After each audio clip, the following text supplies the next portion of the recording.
X cube minus 2x square minus 7x plus 5। এটাকে আমরা একটু সিম্পলিফাই করে নেব।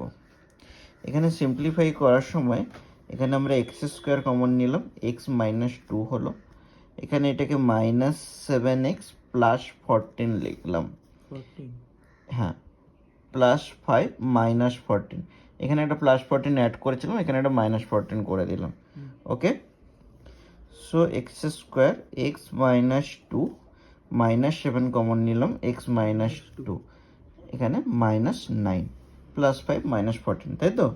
তাহলে এক্স মাইনাস 2 কমন নিলাম, এক্স স্কোয়ার মাইনাস 7 মাইনাস 9।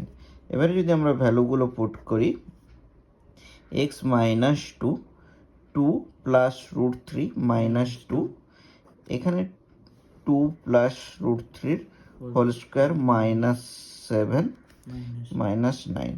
এখানে দেখো রুট 3 চলে আসবে, এটাকে যদি হোল স্কোয়ার করি 2 স্কোয়ার 4, রুট 3 স্কোয়ার হচ্ছে 3 প্লাস 4 রুট 3 মাইনাস 7 মাইনাস 9।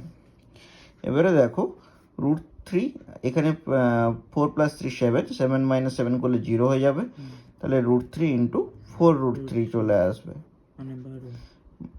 হ্যাঁ, 12 মাইনাস 9 ইকুয়ালস 3। ওকে।